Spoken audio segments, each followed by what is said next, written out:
Je m'appelle Peggy et j'ai 23 ans. Il y a 6 mois, j'ai obtenu mon diplôme universitaire en gestion d'entreprise et je suis retournée à la maison. Je ne le voulais pas, mais je n'avais pas d'autre choix.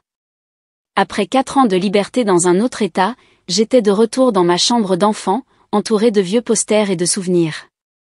Ma maison n'était pas exactement comme je m'en souvenais. Ma mère s'est remariée quand j'avais 5 ans, et maintenant j'avais 3 demi-frères et sœurs, Emma, 17 ans, Lily, 12 ans, et Jake, 8 ans. C'étaient de bons enfants, pour la plupart, mais notre maison était toujours un chaos. J'ai trouvé un travail dans un cabinet comptable local 2 semaines après mon retour. Ce n'était pas glamour, mais le salaire était correct, et j'avais un plan, économiser pendant 6 mois, puis trouver mon propre appartement près du travail. La liberté était si proche que je pouvais la savourer. « Passe-moi les pommes de terre, s'il te plaît », a dit mon beau-père, Dave, un soir pendant le dîner.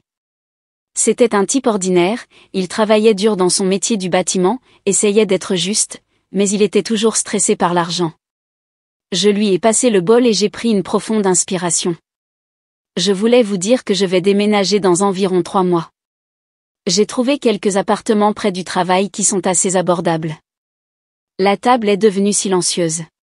Maman a posé sa fourchette avec un bruit sec. « Chérie, il faut qu'on en parle », a-t-elle dit, en échangeant un regard avec Dave. Nous avons quelques difficultés financières en ce moment. Les factures médicales pour le bras cassé de Jake l'année dernière s'accumulent encore, et les heures de travail de Dave ont été réduites. Nous avons besoin de ton aide, Peggy, a ajouté Dave. Pas seulement financièrement, les enfants ont besoin de quelqu'un pour s'occuper d'eux. Nous travaillons tous les deux à plein temps et nous n'avons pas les moyens de payer une nounou. Ce ne serait que pour quelques années, a dit maman, tendant la main pour prendre la mienne, jusqu'à ce que les enfants soient plus grands et que notre situation s'améliore. J'ai regardé mes demi-frères et sœurs. Jake poussait les petits pois dans son assiette, ignorant tout ce qui se passait. Lily me regardait avec de grands yeux. Emma envoyait des SMS sous la table, faisant semblant de ne pas écouter. Je voulais protester, mais que pouvais-je dire? Ils avaient besoin de moi, et j'aimais mes frères et sœurs, même s'ils me rendaient parfois folle. D'accord, ai-je soupiré, mais j'ai quand même besoin d'économiser pour mon propre appartement à terme, donc nous devons clarifier combien je vais contribuer chaque mois. Maman a souri, soulagée. Bien sûr, nous apprécions énormément, Peggy. Nous avons convenu que je paierais les courses et certaines factures, mais que j'économiserais le reste pour mon futur appartement. J'aiderai avec les enfants les week-ends si nécessaire, mais j'aurai aussi du temps pour moi. Cela semblait juste à l'époque. Les choses ne se sont pas exactement passées comme prévu. Peggy, nous avons besoin de $200 pour la sortie scolaire de Lily et de nouvelles chaussures, a dit maman un vendredi, juste après ma paie. Je t'ai déjà donné $300 pour les courses cette semaine, lui ai-je rappelé. Je sais, chérie, mais c'est important. Elle grandit si vite. J'ai donc donné plus d'argent. C'était toujours comme ça, les urgences, les occasions spéciales, les factures. Mon compte épargne était oublié. Il restait obstinément vide, n'atteignant même jamais les $100. Mes week-ends ont également disparu. Chaque samedi matin était le même.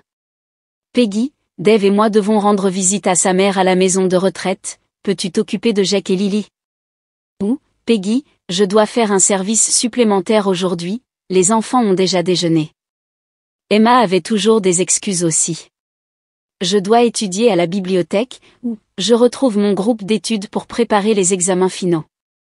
Elle sortait avant que je puisse protester, me laissant avec les plus jeunes. J'ai essayé d'être compréhensive. Maman et Dave travaillaient dur, et Emma était en terminale.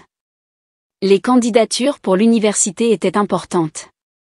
Mais après des semaines de ce régime, ma patience commençait à s'épuiser.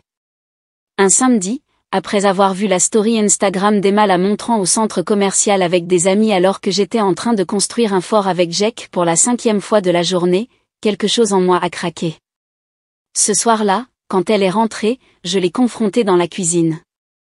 Alors, la bibliothèque, ai-je demandé, les bras croisés. Bien, a-t-elle dit en prenant un soda dans le frigo. J'ai beaucoup étudié. Je lui ai montré mon téléphone avec sa publication Instagram bien visible, au centre commercial avec Jenna et Kayla. Elle a rougi. Tu m'espionnes? C'est quoi ton problème, Peggy? Je ne t'espionne pas, c'est public. Tu me laisses avec les enfants tous les week-ends pendant que tu sors avec tes amis. J'ai une vie, a crié Emma. J'essaie de profiter de ma dernière année. J'ai des cours de préparation pour l'université et... Montre-moi, l'ai-je interrompu. Montre-moi un seul devoir de préparation que tu as fait, parce que d'après ce que je vois, tu fais la fête tous les week-ends pendant que je suis coincée ici. Les yeux d'Emma se sont remplis de larmes. Tu n'as pas le droit de me suivre sur Internet. Tu n'es pas ma mère. Elle est montée en courant, claquant la porte de sa chambre si fort que les cadres ont tremblé sur les murs. Maman et Dave sont arrivés en courant du salon. Qu'est-ce qui se passe, a exigé Dave. Je leur ai expliqué les mensonges d'Emma et mes interminables week-ends de babysitting. Maman a soupiré. Peggy, ce n'est qu'une adolescente. C'est une période difficile pour elle. Et moi alors, ai-je demandé. Quand est-ce que j'ai droit à une pause? Nous apprécions tout ce que tu fais, a dit Dave, me tapotant maladroitement l'épaule, mais Emma a besoin d'espace pour être jeune. Toi, tu es déjà une adulte. Je me suis mordu la langue. Ça ne servait à rien de discuter. À leurs yeux, j'étais la responsable, celle qui devait se sacrifier. Emma pouvait être une adolescente, mais moi, je n'ai jamais pu vivre ma vingtaine. Je suis allée dans ma chambre ce soir-là et j'ai regardé le plafond, me demandant comment j'en étais arrivée là. L'université semblait un rêve lointain maintenant. Mes amis voyageaient, commençaient des carrières, vivaient leur vie, et moi, j'étais coincée à regarder mon compte épargne stagner autour de zéro, regardant ma jeunesse m'échapper, un week-end de babysitting à la fois. L'ambiance à la maison est devenue de plus en plus tendue après ma confrontation avec Emma. Elle me parlait à peine, levant les yeux au ciel chaque fois que j'entrais dans une pièce. J'ai essayé de me concentrer sur le travail à la place, faisant des heures supplémentaires au cabinet comptable pour échapper au silence pesant de la maison. Mes efforts ont porté leurs fruits lorsque j'ai découvert plusieurs anomalies dans les registres financiers de nos clients qui étaient passés inaperçus pendant des mois. Mon patron a été impressionné. Excellent travail, Peggy, a dit Monsieur Henderson en tapotant l'écran de mon ordinateur. La plupart des nouvelles recrues ne remarqueraient pas quelque chose comme ça. 2 semaines plus tard, j'ai reçu ma paie habituelle avec un bonus supplémentaire de 8 cents. J'ai fixé le montant, peinant à croire à ma chance. Pour une fois, j'ai décidé de ne pas parler de cet argent supplémentaire à mes parents. Je me suis acheté un nouveau smartphone que je convoitais depuis des mois. L'écran de mon ancien était fissuré et il s'éteignait de manière aléatoire. Ce n'était pas juste un luxe, j'avais besoin d'un téléphone fiable pour le travail. J'ai gardé le nouveau téléphone caché pendant quelques jours, transférant mes données et le configurant en privé. Mais le vendredi soir, au dîner, ma couverture a volé en éclats. Une notification a retenti, et j'ai sorti l'appareil brillant de ma poche sans réfléchir. Les yeux d'Emma se sont écarquillés. C'est le nouvel XO Pro? Ça coûte près de 1000 $. Où as-tu trouvé l'argent pour ça? Je croyais que tu étais fauchée. Je travaille à plein temps, Emma. Je peux m'offrir certaines choses, maman, ai-je répondu. Emma a gémi, c'est tellement injuste. Pourquoi peut-elle avoir de belles choses alors que nous avons à peine de quoi payer les courses? Ma mère a eu un hoquet de surprise. Peggy, je n'arrive pas à croire que tu dépenses autant pour toi alors que les enfants ont besoin de tant de choses. Jack a besoin de nouvelles bottes d'hiver, et Lily. C'est mon argent, l'ai-je interrompu, sentant la chaleur monter à mon visage. Je l'ai gagné. Quel égoïste! A murmuré Emma. J'ai serré fort mon verre d'eau. S'il y a quelqu'un d'égoïste ici. Avant que je puisse finir, Emma s'est jetée par-dessus la table et a attrapé mon téléphone. Si tu n'as pas besoin d'argent, je le prends. Rends-le-moi. J'ai essayé de le récupérer, nos mains s'entrechoquant alors que je le lui arrachais. Emma a reculé de manière théâtrale, se tenant la main. Elle a essayé de me frapper. A-t-elle crié. Vous avez vu ça? Elle a essayé de me frapper. Pas du tout. ai-je crié. Tu as pris ma propriété. Ça suffit. Dave a frappé la table de sa main, faisant sursauter la vaisselle. Peggy, je suis choquée par ton comportement. Emma n'est qu'une enfant. Une enfant? Ai-je ri amèrement. Elle a 17 ans, pas 7. Maman consolait Emma, qui avait réussi à produire des larmes sur commande. Je n'arrive pas à croire que tu agisses comme ça avec ta sœur. Va dans ta chambre, a dit Dave d'une voix basse, maintenant glaciale. Je suis montée en courant, claquant la porte comme l'adolescente qu'ils me traitaient tous comme si j'en étais une. J'ai fait les 100 pas, furieuse. 6 mois de frustration. 6 mois à donner tout ce que j'avais d'argent, temps, énergie et pourquoi? Pour être traitée d'égoïste pour m'être acheté une seule chose. Je me suis effondrée sur mon lit et j'ai regardé le plafond. La tache d'eau familière ressemblait à la carte d'une île où j'aurais aimé pouvoir m'échapper. J'ai fantasmé sur l'idée de faire mes valises et de disparaître. Je pourrais trouver un appartement bon marché, peut-être avec des colocataires. Ce ne serait pas confortable, mais ce serait à moi. Le lendemain soir, maman a frappé à ma porte. Réunion de famille en bas, a-t-elle dit sèchement. 5 minutes. Je suis descendue lourdement pour trouver tout le monde à la table de la salle à manger. Les plus jeunes semblaient mal à l'aise, Emma, suffisante. Dave s'est éclairci la gorge. Nous devons parler de l'incident d'hier, a-t-il commencé formellement, et nous avons une annonce à faire. Maman a joint les mains sur la table. Peggy, ton comportement d'hier était inacceptable. Tu dois t'excuser auprès d'Emma. Je me suis mordu l'intérieur de la joue si fort que j'ai goûté le sang. Emma était assise en face de moi, une lueur de victoire dans les yeux. Je suis désolée si je t'ai contrarié, ai-je dit prudemment, pas une vraie excuse, mais tout ce que je pouvais dire. Dave a hoché la tête, apparemment satisfait. Il y a un autre sujet que nous devons aborder. Ta mère et moi avons discuté, et nous pensons que tu n'apprécies pas tout ce que nous avons fait pour toi. De quoi parlez-vous, ai-je demandé, une boule d'angoisse se formant dans mon estomac. À partir du mois prochain, a-t-il continué, nous allons te faire payer un loyer, $800. J'ai failli m'étouffer. $800? C'est presque un quart de ma paie. Tu es une adulte avec un travail, a dit maman, et il est clair que tu as de l'argent pour des téléphones chers.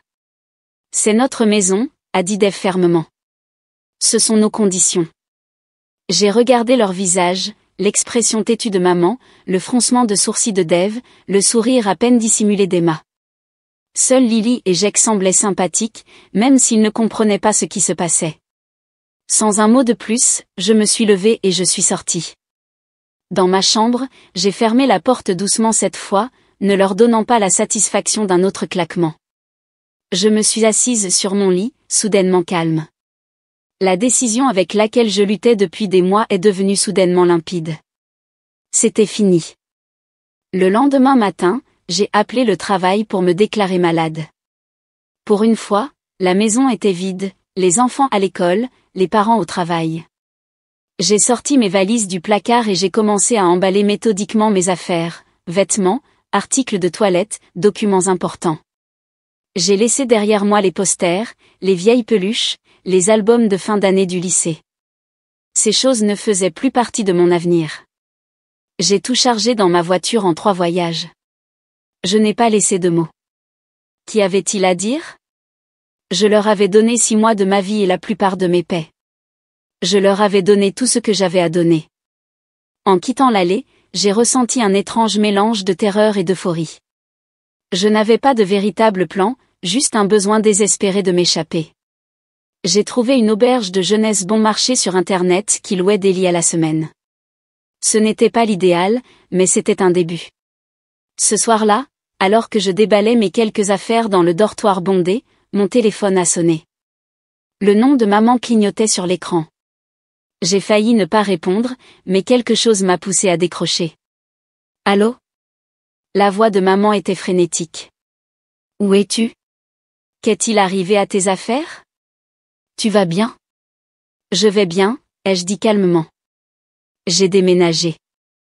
Il y a eu un moment de silence stupéfait, puis l'explosion. Quoi? Sans rien dire?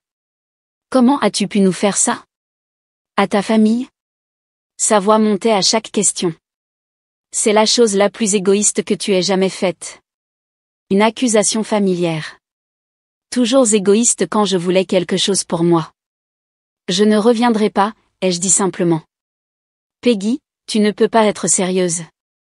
La voix de maman s'est adoucie, changeant de tactique. On peut arranger ça. Rentre à la maison et on en parlera. Il n'y a rien à discuter. Je vous ai tout donné pendant 6 mois, mon argent, mon temps. C'est fini. Nous sommes ta famille, a-t-elle crié. Tu ne peux pas nous abandonner comme ça. C'est vous qui m'avez abandonné en premier, ai-je dit. Chaque promesse que vous m'avez faite pour m'aider à économiser pour mon propre appartement, vous les avez toutes rompues. Elle est restée silencieuse un moment. Écoute, je sais que les choses n'ont pas été parfaites, mais nous avons besoin de toi, Peggy. Dave et moi sommes prêts à pardonner ce petit incident si tu rentres à la maison. J'ai presque ri. Me pardonner? Pourquoi? Pour avoir utilisé mon propre argent? Pour avoir des limites? Le ton de maman a soudainement changé à nouveau. Bien, si tu veux être une adulte, sois une adulte. Mais si tu ne vis pas ici et que tu n'aides pas avec les enfants, tu dois nous soutenir financièrement. Quoi? Il nous faudra au moins 1500 $ par mois, a-t-elle dit d'un ton neutre. C'est ce que coûte une bonne nounou de nos jours. L'audace était stupéfiante. Non, ai-je dit simplement. Je ne vous donnerai plus d'argent. J'en ai besoin pour le loyer et la nourriture, tu sais, pour survivre. Après tout ce que nous avons fait pour toi. Sa voix est repartie dans les aigus. C'est comme ça que tu nous remercies? En nous laissant tomber? Ne m'appelle plus pour de l'argent, ai-je dit fermement. Je ne changerai pas d'avis. Elle a raccroché sans dire au revoir. Les jours suivants, les appels et les messages ont été incessants. Maman alternait entre les tentatives de culpabilisation et les exigences. Dave a envoyé de longs messages sur la responsabilité familiale et sur sa déception. J'ai arrêté de répondre. Le message le plus surprenant est venu d'Emma, je suis contente que tu sois partie. Tu as toujours été une rabat-joie. Ne reviens pas, ça a fait plus mal que je ne l'aurais cru. Malgré nos disputes, j'avais passé des années à l'aider avec ses devoirs, à la conduire chez ses amis, à écouter ses problèmes de garçon. Une phrase a effacé tout ça. L'auberge était bruyante et inconfortable, mais c'était temporaire. Je passais mes pauses déjeuner au travail à chercher des appartements abordables. Après 2 semaines, j'ai trouvé un petit studio que je pouvais à peine me permettre. C'était minuscule, avec une kitchenette à peine assez grande pour se retourner, mais c'était à moi. Je me suis installée dans une nouvelle routine, travail, courses, soirée tranquille seule. Personne ne me demandait d'argent, personne ne me laissait les enfants le week-end. J'ai acheté un canapé d'occasion et une table basse, j'ai commencé à économiser pour un vrai lit pour remplacer le matelas pneumatique sur lequel je dormais. 2 mois ont passé. J'ai arrêté de regarder les réseaux sociaux de ma famille, arrêté de me demander s'ils s'en sortaient sans moi. Chaque paie allait sur mon compte en banque et y restait. Pour la première fois de ma vie d'adulte, j'avais des économies. Puis, un après-midi, un coup à ma porte a brisé ma nouvelle existence paisible. Je n'attendais personne. J'ai regardé par le Judas et j'ai eu un hoquet de surprise. Emma se tenait dans le couloir, ne ressemblant en rien à l'adolescente compétente et sarcastique qui m'avait tourmentée pendant des mois. Ses épaules étaient affaissées, ses cheveux habituellement parfaits attachés en une queue de cheval désordonnée. Allant à l'encontre de mon bon sens, j'ai ouvert la porte. « Comment m'as-tu trouvé ?» ai-je demandé, sans l'inviter à entrer. La cousine Rachel, Emma a baissé les yeux. Elle t'a vu au supermarché la semaine dernière.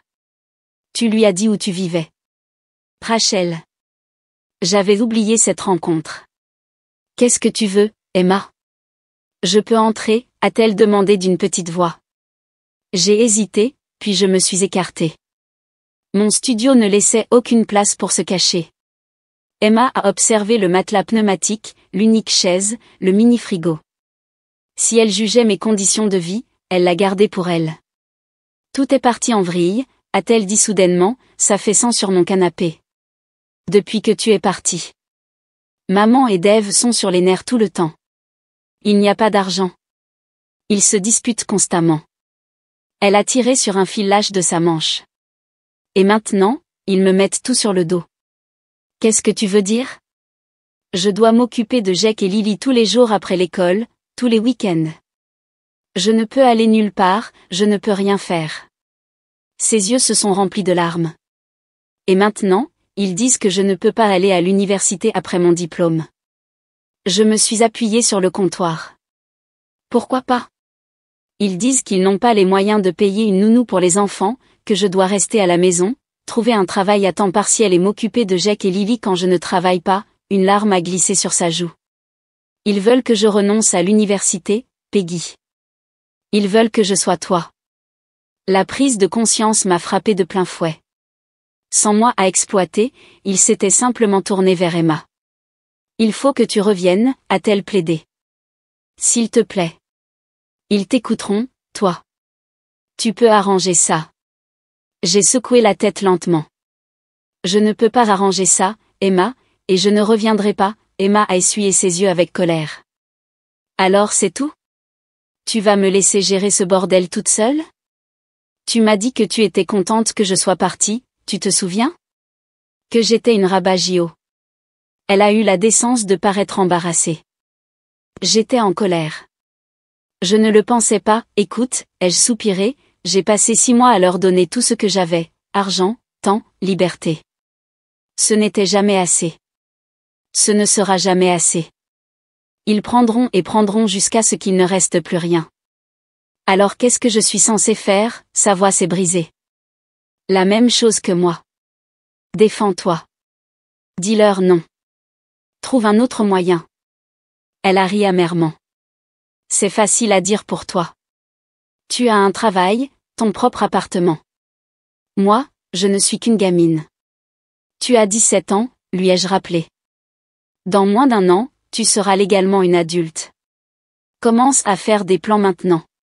Postule à des bourses, à des prêts étudiants s'il le faut, cherche des universités avec des frais de scolarité gratuits. Emma s'est levée brusquement.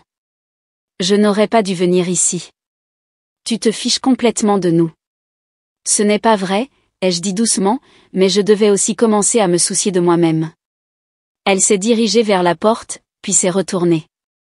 Je te déteste en ce moment, a-t-elle dit, la voix brisée par les larmes, mais je crois que je comprends pourquoi tu es partie. Après son départ, je suis restée assise dans le silence de mon petit appartement, ressassant notre conversation. Une partie de moi voulait appeler maman, lui crier dessus pour avoir mis Emma dans la même position que moi. Une autre partie voulait faire une valise et rentrer à la maison, tout arranger, redevenir la responsable. Je n'ai fait ni l'un ni l'autre. C'était un cycle qui devait être brisé, et briser les cycles est douloureux. Emma devrait trouver sa propre voie, tout comme je l'avais fait. Des mois ont passé sans nouvelles de ma famille. Le printemps a fait place à l'été, et je me suis installée plus profondément dans ma vie indépendante. J'ai eu une petite augmentation au travail, j'ai acheté un vrai lit pour remplacer le matelas pneumatique, et j'ai même recommencé à sortir. Puis, par un après-midi étouffant de juillet, mon téléphone a sonné avec le numéro d'Emma. J'ai hésité avant de répondre. Allô? J'ai été prise. La voix d'Emma a jailli du haut-parleur, à bout de souffle d'excitation. À l'université d'État. Bourse complète. Je me suis assise sur mon canapé, surprise par la vague de fierté qui m'a envahie. Emma, c'est incroyable. Je ne savais même pas que tu avais postulé. Je ne l'ai dit à personne, a-t-elle dit, pas après que maman et papa aient clairement indiqué qu'ils voulaient que je reste à la maison. Mais je travaille sur les candidatures en secret depuis des mois. Je suis si fière de toi, ai-je dit, sincèrement. Quand est-ce que tu commences? En août. Et le meilleur, c'est que je déménage la semaine prochaine. Où vas-tu vivre d'ici là? Elle a fait une pause. En fait, j'espérais pouvoir rester avec toi, juste pour quelques semaines jusqu'à ce que ma résidence ouvre. J'ai déjà un travail d'été près du campus. J'ai regardé mon minuscule studio. Ce serait à l'étroit, inconfortable. Après des mois de solitude paisible, avoir une adolescente dans mon espace semblait un défi. Mais j'ai entendu l'espoir dans sa voix, la détermination de se libérer, la même détermination qui m'avait poussé à franchir la porte il y a 6 mois. D'accord, ai-je finalement dit, mais le canapé est pour toi, et tu devras participer aux courses. Marché conclu, a-t-elle crié. Merci, Peggy. Vraiment. Le lendemain soir, Emma est apparue à ma porte avec 2 valises et les yeux rougis. Je n'ai pas posé de questions, je l'ai juste aidée à rentrer ses valises et j'ai commandé une pizza. Nous avons mangé dans un silence agréable, aucune de nous n'étant prête à parler de ce qui s'était passé. Plus tard dans la nuit, alors qu'Emma préparait le canapé avec les draps de rechange que j'avais achetés, elle a finalement parlé. C'était horrible, a-t-elle dit doucement. Quand je leur ai parlé de l'université, maman a pleuré, papa a crié. Ils ont dit que j'abandonnais la famille, tout comme toi. Je me suis assise à côté d'elle sur le canapé. Je suis désolée, Emma. Ne sois pas désolée. Tu avais raison, elle a lissé le drap avec la paume de sa main. Après ton départ, j'ai commencé à tout voir clairement pour la première fois, comment il t'utilisait, comment il comptait m'utiliser maintenant. Elle a levé les yeux, le regard féroce. Je ne sacrifierai pas mon avenir pour eux, pas comme tu as failli le faire. Cette nuit-là, allongée dans mon lit en écoutant la douce respiration d'Emma depuis le canapé, j'ai senti quelque chose changer en moi. Le ressentiment que je traînais a commencé à s'alléger. Emma avait été une adolescente prise dans le même schéma toxique que moi. La différence, c'est qu'elle s'en était échappée plus tôt. 2 semaines après l'arrivée d'Emma, ma mère a appelé. Emma s'est enfuie, a-t-elle dit sans préambule. Elle dit qu'elle est chez toi. Tu dois la ramener à la maison immédiatement. Elle ne s'est pas enfuie, maman, ai-je dit. Elle a 18 ans maintenant, légalement une adulte, et elle va à l'université comme elle l'avait toujours prévu. On ne peut pas s'en sortir sans elle, a insisté maman. Les enfants ont besoin de quelqu'un, et on n'a pas les moyens de payer une nounou, tu le sais bien. Ce n'est pas le problème d'Emma, ni le mien. Vous êtes des égoïstes, a-t-elle sifflé. Toutes les 2. Après tout ce que nous avons fait pour vous. Qu'est-ce que vous avez fait pour nous, au juste, maman, ai-je demandé calmement. Nous utiliser comme garderie gratuite? Prendre notre argent? Nous faire sentir coupables de vouloir avoir nos propres vies? Nous vous avons donné un foyer? Nous. Je dois y aller, les jeux interrompus. Ne m'appelle plus pour ça. Après avoir raccroché, j'ai bloqué son numéro. Emma a fait de même. C'était comme fermer une porte, douloureux, mais nécessaire. Emma a emménagé dans sa résidence en août. Nous sommes restés en contact par des appels et des messages réguliers, notre relation se renforçant sans l'atmosphère toxique de la maison de nos parents. Elle s'est épanouie à l'université, rejoignant des clubs, se faisant des amis, découvrant qui elle était sans les exigences constantes de nos parents. Quelques semaines plus tard, maman a lancé une nouvelle campagne. Ne pouvant plus nous appeler directement, elle a envoyé des messages par l'intermédiaire de parents, accompagnés de photos d'un frigo vide et des enfants à l'air tristes. J'ai montré le message à Emma quand elle est venue dîner un week-end. Manipulation classique, a-t-elle dit en levant les yeux au ciel. La cousine Rachel m'a dit qu'il venait de s'acheter une nouvelle télé. Il ne meurt pas de faim. Je sais, ai-je soupiré, mais Jack et Lily me manquent. Emma a hoché la tête. Moi aussi. Mais y retourner n'est pas la solution. Nous avons trouvé un compromis. Nous ne pouvions pas voir nos jeunes frères et sœurs en personne sans avoir affaire à nos parents, alors nous nous sommes connectés avec eux en ligne à la place. Des chats vidéo hebdomadaires où nous les aidions avec leurs devoirs, écoutions leurs histoires, restions présentes dans leur vie à une distance de sécurité. Ce n'était pas parfait, mais c'était ce que nous pouvions offrir tout en protégeant nos propres limites. Tu penses qu'on reparlera un jour à maman et papa, m'a demandé Emma un soir alors que nous terminions un appel avec les enfants. J'y ai réfléchi. Peut-être quand ils seront prêts à nous voir comme des adultes indépendantes, pas comme des ressources à utiliser. Donc jamais, a plaisanté Emma, mais il y avait de la tristesse derrière son sourire. Les gens peuvent changer, ai-je dit, même si je n'étais pas entièrement convaincue. Peut-être un jour. Alors que l'automne se fondait dans l'hiver, Emma et moi avons créé nos propres traditions de Noël, juste nous 2.